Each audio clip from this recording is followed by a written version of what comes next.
How do you grow with a small audience?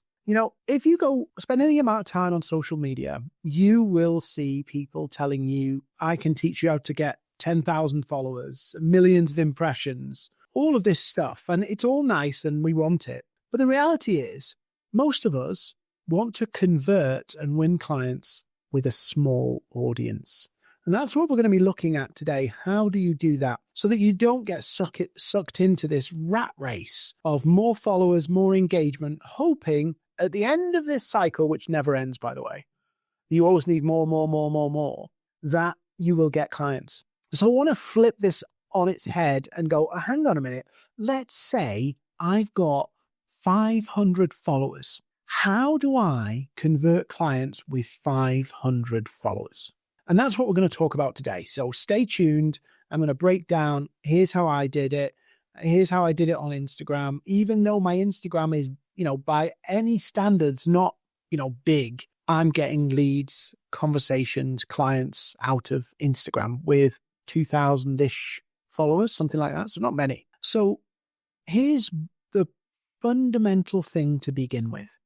Let's just put something in context. The reason why this myth is being perpetuated, that you need more to get clients, is because most of the advice you're listening to are from people who are growth gurus.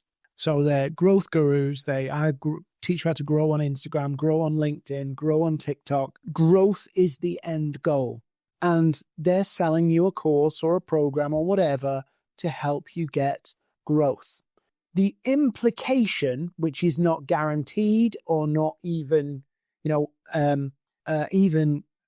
likely, is because you grow, you get clients. And I want to flip that using first principles and saying, okay, what do I need?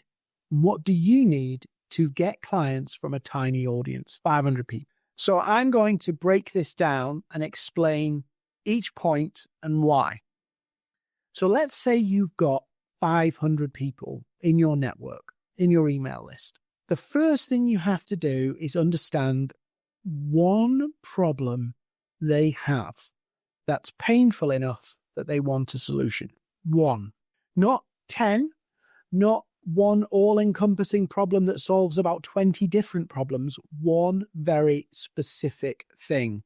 For an example, I'm not feeling confident, problem, confidence and public speaking. That's a problem, one specific problem. But confidence generally is probably 100 different problems. So it's a problem with context. So we have to solve one specific problem that 500 people, or the majority of that 500 people, have.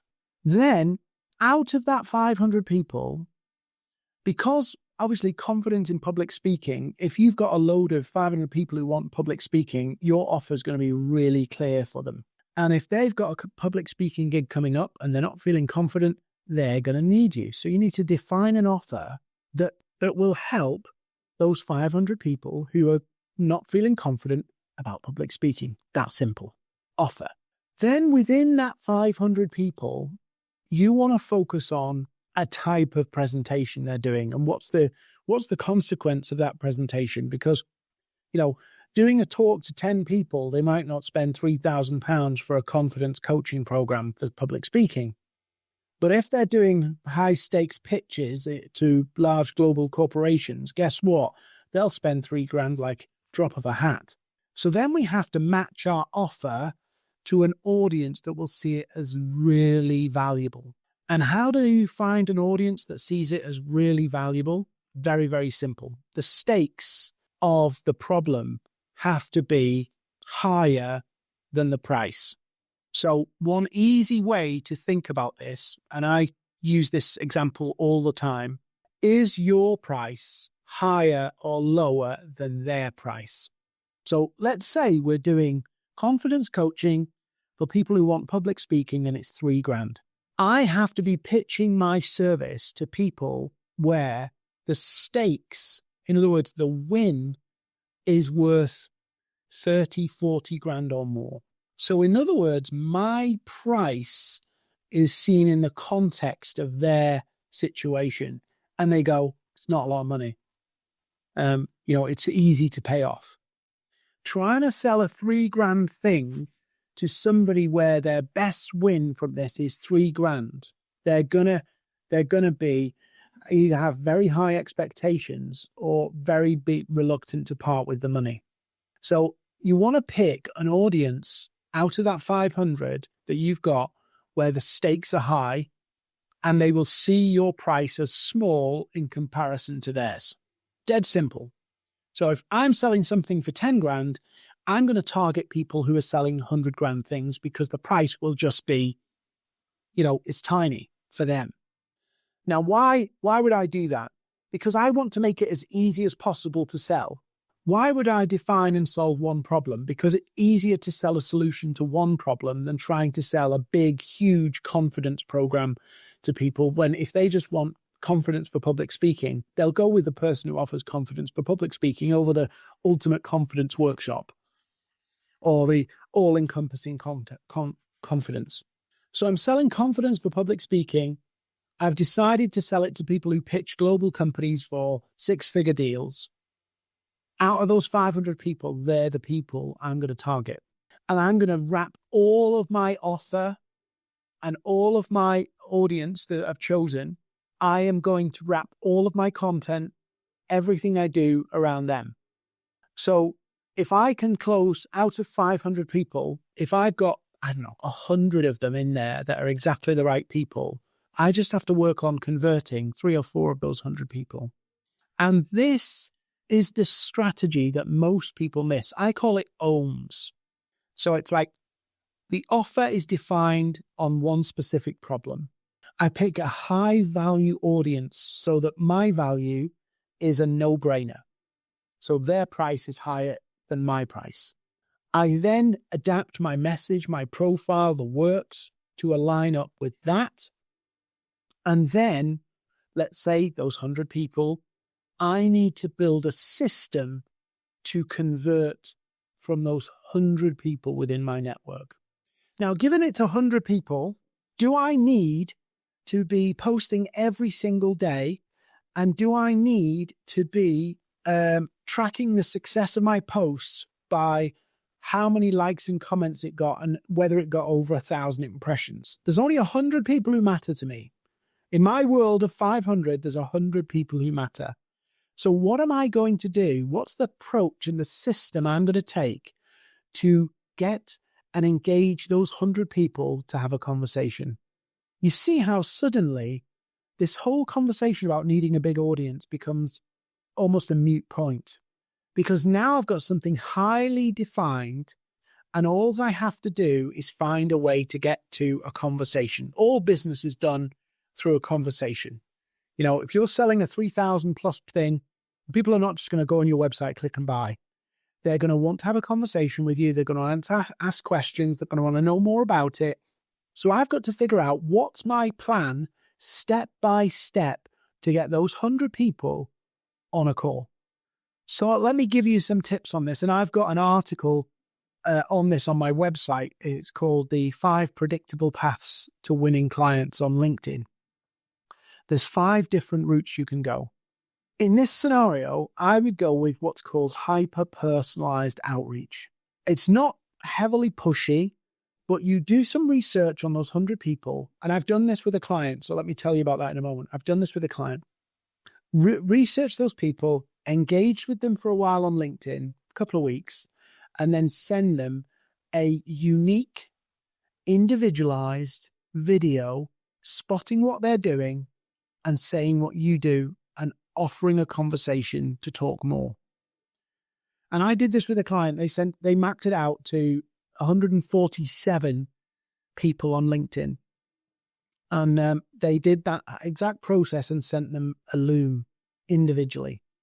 One Loom video individually. Researched, definitely matched their needs, definitely matched their industry. It was literally everybody was the same. Same role, same type of business, the works, selling the same thing. So a lot of that Loom was similar, but they recorded it individually so that it could show that they've took time to research. Out of 143, they booked 47 calls. 47 calls, and they were worth at least £100,000 each. So you see how, and they closed a couple of those deals. They're big, obviously, multiple month contracts, but I did this a couple of months back, and they've closed a few of them already. So if you're thinking, I need more followers, I need more impressions to get more clients, don't. You need to work on, how do I convert with what I've got? And forensically go through your network and your follower base and go, what have I got? And do I have a problem that they can solve? That I can solve for them. But you don't need a big audience to get clients. You need to optimize for conversion with the audience you've got. And there's 5 different ways you can do this. And if you've got a big network, there's other opportunities, ways to do it a bit more at scale. But that's the simplest way to get clients. Literally go through your network and go, who have I got? Who matches the problem and the audience I've got? And what's my system to do it? And just run it. And you'll be surprised how much you can convert when you focus like that. You see, the biggest thing that people miss is, as you grow, as you start to see opportunities everywhere, you diversify, and actually by diversification, broadening out to appeal to more people and get more engagement, you often water down your message. You water down your offer so that it appeals to more people, or it can include more people. And what happens with that is, what people are really looking for is, I believe that this will solve my specific problem.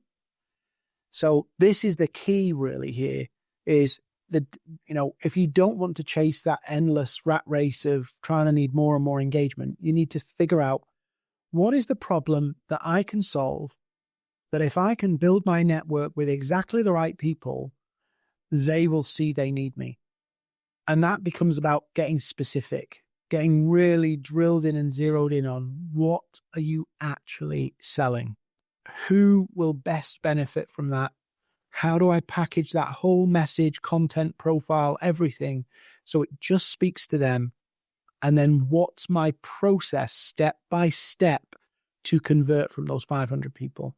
And that's one of 5 routes. There's 5 routes. And I don't recommend all of those 5 routes for everybody, because some of them are more long-term and some of them are more short-term.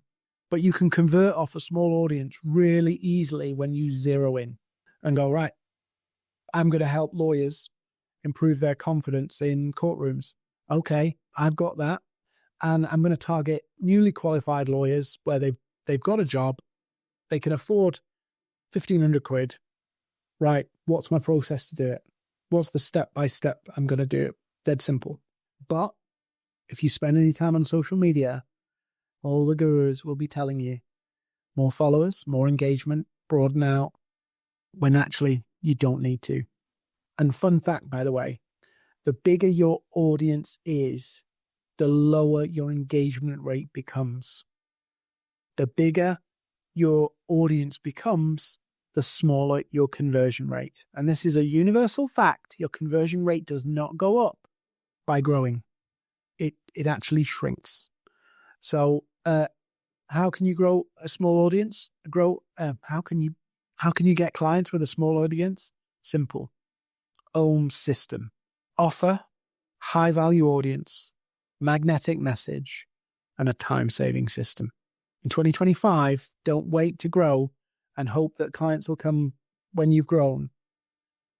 Go back to first principles and figure out how you convert with 500 people or whatever number you've got.